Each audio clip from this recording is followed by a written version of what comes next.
بسم الآب والابن والروح القدس الإله الواحد أمين. مرة مع مجموعة من الشباب طرحنا سؤال، قلت لهم هقول كلمة وقولوا لي الإحساس المباشر اللي جه في ذهنكم مباشرة بعد ما سمعتوا الكلمة هي بابا.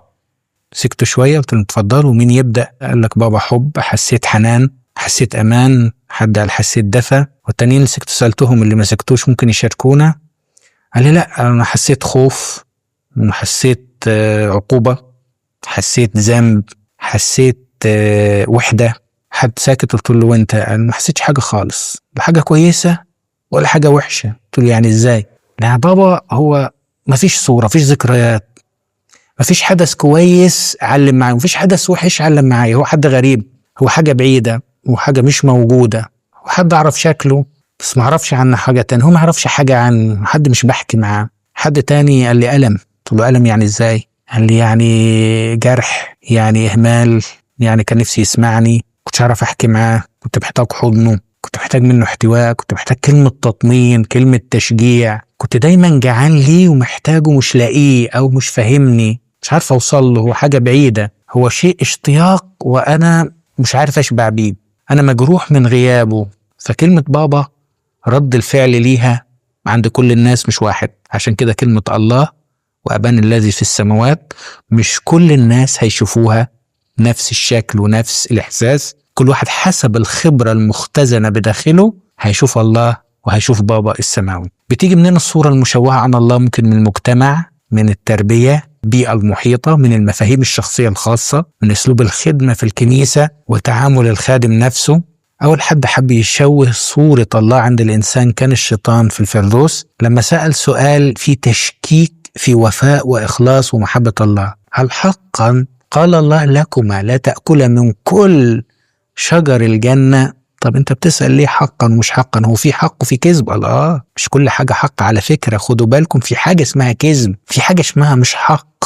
معقولة من كل شجر الجنة؟ هو ربنا بالقسوة دي وأناني كده وبخيل كده يخلينا ما ناكلش من كل شجر الجنة؟ والسؤال كان فيه سم مسموم عشان لما يدافعوا عن ربنا يقولوا لا بس هي شجرة واحدة، يقولوا ما حتى الشجرة الواحدة دي مهمة جدا اللي ربنا منعها منكم عشان ما تاكلوش منها. وبعدين قالوا له لا طبعا هي شجرة واحدة بتاعت معرفة الخير والشر. قال أصله خايف تبقوا زيه، بيمنع، بيخبي منكم الحكمة بتاعته، مش عايزكم تبقوا حكمة هتبقوا عارفين الخير والشر زيه. هو محتفظ لنفسه بحتة مش عايز يشارك حد فيها، الحكمة مش عايزكم تبقوا حكمة، مستخسر فيكم المعرفة، مع أن ربنا عايز يعلن لنا كل أسراره وشهوته أن نعرفه ونعرف أسراره ونعرف حكمته.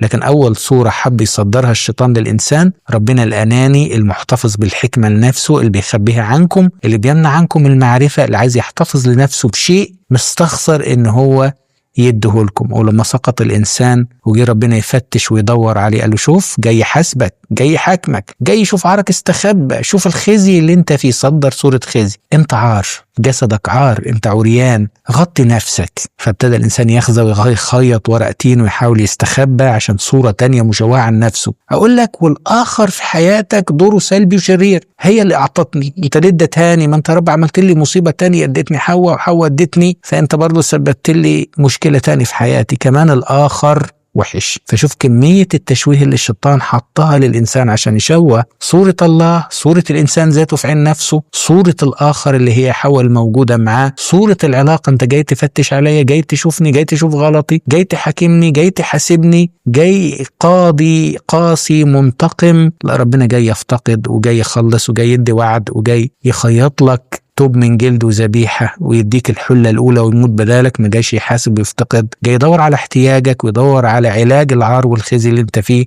مش جاي عشان ينتقم ولا جاي عشان يحاسب. بس الصورة اللي اتصدرت من الشيطان كانت صورة تشوه الله في نظر الإنسان، والإنسان في نظر نفسه، والآخرين في نظر الإنسان. ده مصدر كبير جدا من مصادر تشويه صورة الله، حروب الشيطان وأفكار إبليس اللي قال عنها بولس الرسول لأننا لا نجهل حيله ولا نجهل أفكاره. لإلهنا كل مجد وكرامة في كنيسته من الآن وإلى الأبد آمين.